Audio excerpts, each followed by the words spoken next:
J'ai bien compris que dans le christianisme, beaucoup passent le temps à courir après un premier amour qu'ils auraient perdu. Supposez qu'ils l'aient eu. Bon, ils l'ont perdu. Nous vous disons que la passion, le zèle qui dévore, comme disait Jésus, c'est quelque chose pour nous de quotidien.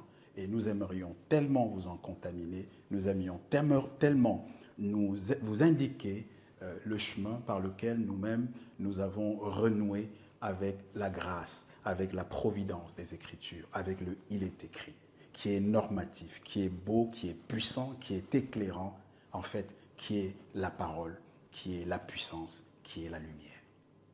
Comment voulez-vous être la lumière du monde autrement? Et de quel sel voudrez-vous empêcher la putréfaction du monde? La terre n'aurait pu être que dans l'état où elle est. Mais ne digressons pas davantage.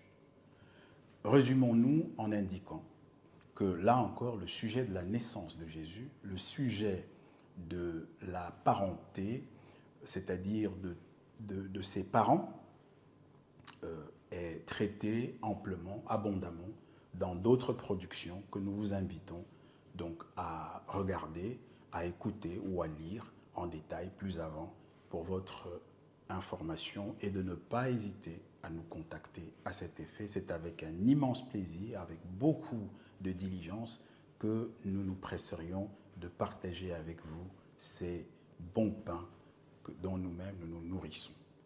Clé numéro 3. L'humanité charnellement authentique du Messie, disent les prophéties messianiques. Autant pour moi. Même démarche. Le Jésus-Christ du christianisme est-il un simple homme, un homme ordinaire, un homme comme vous et moi? Parce que le Jésus-Christ, prêché par les apôtres, lui, est un homme ordinaire. C'est ce qu'affirme Philippiens 2, verset 7, ayant paru comme un simple homme. C'est ce qu'affirme encore l'apôtre Paul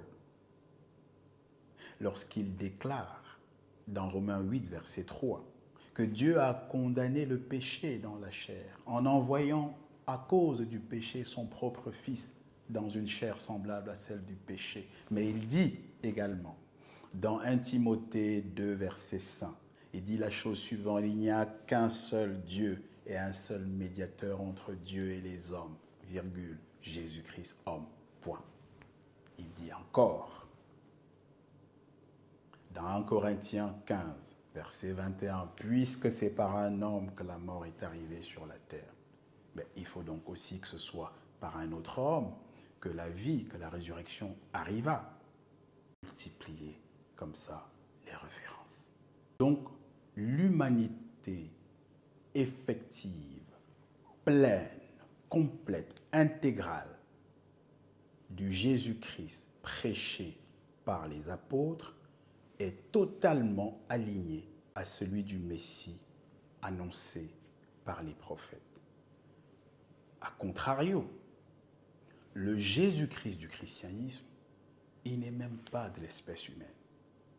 Il n'a pas ces 46 chromosomes. C'est ça qui est le code génétique, c'est-à-dire le code génétique, c'est l'ensemble des informations qui définissent une espèce et qui renferment donc les informations qui vont permettre à la fois l'émergence des cellules, leur croissance, leur organisation en organes, en tissus, dans la différenciation, et tout cela ensuite bien harmonieusement rangé dans un corps, qui est notre corps charnel, biologique, dans lequel circule le sang dont il est écrit dans Actes chapitre 17, verset 26, que tous les hommes sont issus d'un seul sang. Dans les veines de tous les êtres de l'espèce humaine coule le même sang. Actes chapitre 17, verset 26.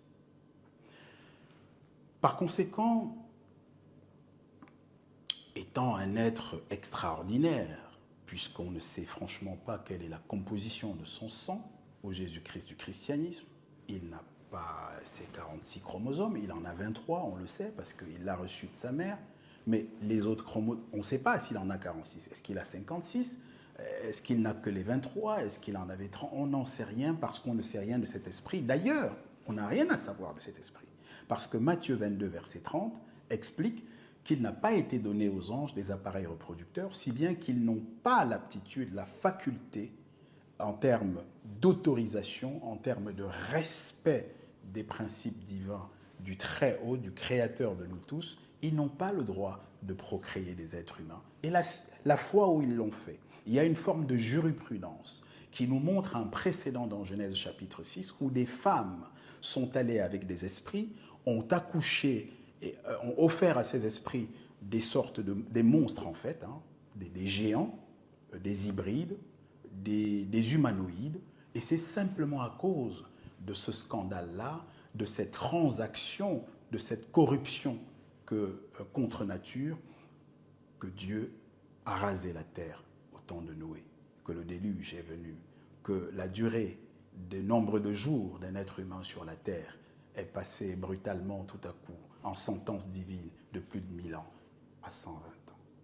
Tout cela vient de cette époque et de cet événement, de ce fait générateur qui est l'acoquinement de filles d'hommes avec des esprits. Exactement comme Ève avec le serpent ancien, ou alors comme Marie la Vierge, celle qui a accouché l'hybride qu'adore le christianisme, le Jésus du christianisme, ou plutôt chrétien d'ailleurs, puisque c'est christianisme. Bon, bref, voilà. Nous sommes dans une répétition et aussi dans la constance de Dieu, parce que Dieu n'évolue pas en fonction de nous. Sa parole ne change pas au gré de nos humeurs. Et ce n'est pas parce que le nombre des croyants dans le christianisme est impressionnant depuis des millénaires, c'est pas pour cela. Le nombre n'est pas un argument. Le nombre n'est pas un argument. L'argument, c'est le « il est écrit ». C'est la norme.